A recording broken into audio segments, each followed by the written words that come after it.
BNP জামাত নেতাকর্মীদের পক্ষে কার্যকর তৎপরতা চলছে দেশে এবং বিদেশে। আমরা কথা বলছি 20 এপ্রিল 24। কি তৎপরতা চলছে দর্শক? বিষয়টা হচ্ছে এরকম যে এক সময় যে সব শক্তিশালী দেশ আওয়ামী লীগের সাথে আলাপ আলোচনায় বা নানানভাবে চাপ দিত, পিটার হাসের দৌড়ঝাঁপ, ডোনাল্ড লুর দৌড়ঝাঁপ, আফরিন আক্তারদের দৌড়ঝাঁপ, এগুলোর কেন্দ্রবিন্দু ছিল ভোটাধিকার প্রতিষ্ঠা করা, সুষ্ঠু নির্বাচন। সরাসরি তত্ত্বাবধায়ক সরকারের কথা না বললেও দলীয় সরকার অধীনে যে সুষ্ঠু নির্বাচন সম্ভব নয়, এছাড়া বিএনপি জামাতের যে দাবি সেটা কনসিডার করা, বিএনপি জামাতকে নিয়ে একটা রাজনৈতিক প্রক্রিয়া সম্পন্ন করা, এই কথাগুলো যুক্তরাষ্ট্র পশ্চিমারা বলতো। কিন্তু এখন এই অবস্থানে তো আওয়ামী লীগের বিজয় হয়েছে, ভারতের বিজয় হয়েছে, এটা আওয়ামী লীগ স্বীকার করছে। তো এখন কি যুক্তরাষ্ট্র পশ্চিমারা সরকারের সাথে যে দেখা সাক্ষাৎ হয় সেখানে কিছুই বলে না? গণতন্ত্র, সুষ্ঠু নির্বাচন, ভোটাধিকার, নির্বাচনকালীন সরকার পদ্ধতি, এগুলো নিয়ে এখন আর কোনো কথা বলে না। আমরা জেনে শুনেই বলছি। এখন কিছু কথা বলে বিএনপি জামাতের পক্ষে, সেটা হচ্ছে তাদের বিরুদ্ধে যে হয়রানিমূলক মামলা এবং লক্ষ লক্ষ নেতাকর্মীদেরকে আসামি করা, 60 লক্ষের কাছাকাছি, এবং গায়েবী মামলা, হয়রানি, সাজা, জামিন না দেওয়া, মানে এই বিষয়গুলো বন্ধ করে ভোট দেওয়ার সুযোগ তো দেওয়া হলো না, কিন্তু বিএনপি জামাতকে একটু রাজনৈতিক স্পেস দেওয়া হোক এবং তাদের নেতাকর্মীদেরকে সুন্দরভাবে থাকতে দেওয়া হোক, এই দাবির পক্ষে কিন্তু কিছুটা প্রচারণা চলছে বলে আমরা জানি, কিছু তথ্য আছে। এবং এটা আওয়ামী লীগ তো অবশ্যই তারা জানবে, কারণ চাপ বা দাবি দয়া বিদেশিরা যেটা জানাচ্ছে সেটা তো আওয়ামী লীগ সরকারের কাছেই করছে।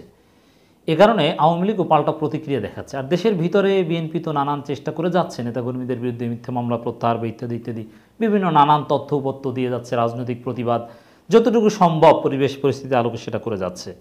মানে এক কথায় যদি বলি যে বিএনপি জামাত নেতাকর্মীদের পক্ষে দেশে বিদেশে, বিশেষ করে বিদেশিদের কিছুটা কার্যকর তৎপরতা চলছে, চেষ্টা চলছে।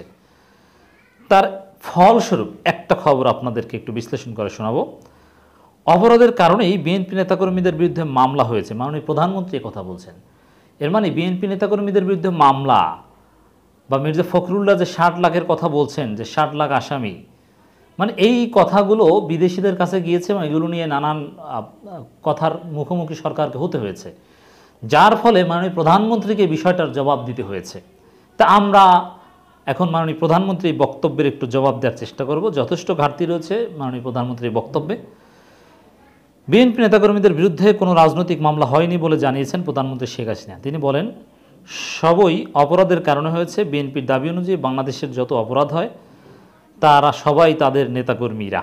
মানে একেবারেই সেই মুখস্থ কথা। আচ্ছা, রাজনৈতিক মামলা বলতে কোনো মামলা তো জুরিসপ্রুডেন্সে নেই। মামলা হচ্ছে সিভিল মামলা, ক্রিমিনাল মামলা, রাজনৈতিক মামলাকেই। অতএব রাজনৈতিক মামলা এটা তো আর ওইভাবে একাডেমিক্যালি প্রমাণ করা যাবে না।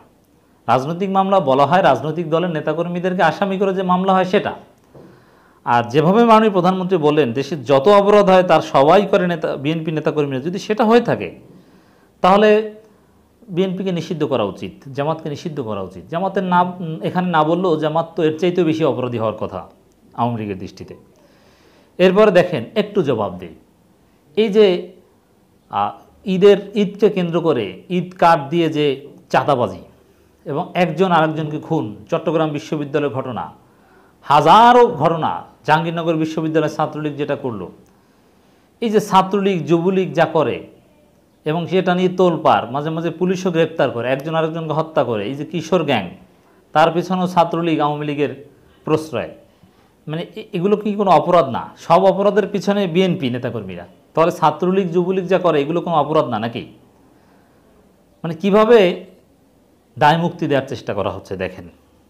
আসলে বাস্তব কথা হচ্ছে বিএনপি নেতাকর্মীদের বিরুদ্ধে যে মামলা সেটা হচ্ছে রাজনৈতিক উদ্দেশ্য প্রণোদিত মিথ্যা মামলা। মাননীয় প্রধানমন্ত্রী বলেন বিএনপির 60 লাখ নেতাকর্মী গ্রেপ্তারের দাবি করেছে। আচ্ছা, এটার একটু জবাব দিই। বিএনপি 60 লাখ নেতাকর্মীদের গ্রেপ্তারের দাবি করেছে এরকম কোনো তথ্য আমি পাইনি। আমি যেটা আপনাদেরকে শুনিয়েছি একেবারে রেফারেন্স দিয়ে, মির্জা ফখরুল যেটা বলেছেন 60 লাখ নেতাকর্মীকে আসামি করা হয়েছে, আনুমানিক যেটা গত 111 সরকার থেকে 2024 সাল পর্যন্ত একটা স্ট্যাটিস্টিক দেওয়ার চেষ্টা করে, কিন্তু 60 লাখ নেতাকর্মীকে গ্রেপ্তার করে জেলে নেওয়া হয়েছে একথা তো ফখরুল বলেনি। ওবায়দুল কাদেরও 60 লাখ নেতাকর্মী জেলে নিয়েছে এরকম ব্যাখ্যা করে বক্তব্য দিচ্ছেন, আর মাননীয় প্রধানমন্ত্রী সেম কথা বলছেন, অথচ একথা কিন্তু বলেনি। আর মাননীয় প্রধানমন্ত্রী যেটা বলছেন, কিন্তু দেশের জেলগুলোতে এত ধারণ ক্ষমতা নেই। আচ্ছা, দেশের জেলগুলোতে ধারণ ক্ষমতার চাইতে 3 গুণ বেশি আসামি, 4 গুণ বেশি আসামি, এটা তো স্বরাষ্ট্রমন্ত্রীও স্বীকার করেন, সরকারও স্বীকার করে। সরকারের দেওয়া তথ্য উপত্যই তো ধারণ ক্ষমতার চাইতে অনেক বেশি আসামির কথা স্বীকার করা হয়। 60 লাখ ধারণ ক্ষমতা কিছুতেই নেই, আর 60 লাখের কথা কেউ বলেনি। কিন্তু যা আছে সেটাই ধারণ, মানে যে পরিমাণ, বিশেষ করে গত নভেম্বর ডিসেম্বরে যে পরিমাণ নেতাকর্মী জেলে ছিল, এটাই তো ধারণ ক্ষমতার 3 গুণের চাইতে বেশি। এটা সরকারের স্বীকার করা তথ্য। তো 60 লাখ হওয়া লাগে না, আপনারা যা বলবেন সেটাই তো ধারণ ক্ষমতার বেশি। তো এইসব কথা বললে তো হবে না। এরপরে কিছু মুখস্থ কথা বলেছেন, এই লঞ্চ ট্রেন জ্বালিয়েছে অমুক তমুক ইত্যাদি ইত্যাদি। যাই হোক দর্শক, এখন মাননীয় প্রধানমন্ত্রীকেও এই ধরনের বিষয়ে ডিল করতে হচ্ছে। 60 লাখ নাকি এগুলো নিয়ে এরকম জবাব দিতে হচ্ছে। এর কারণ হচ্ছে বিএনপি জামাত নেতাকর্মীদের মুক্তি, রাজনৈতিক মামলা প্রত্যাহার, এইসব বিষয়ে একটা আন্তর্জাতিক তৎপরতা বা দেশি বিদেশি তৎপরতা আসলে চলছে, যেটা মোটামুটি কার্যকর না হলে প্রধানমন্ত্রীকে এভাবে রিয়্যাক্ট করতে হতো না।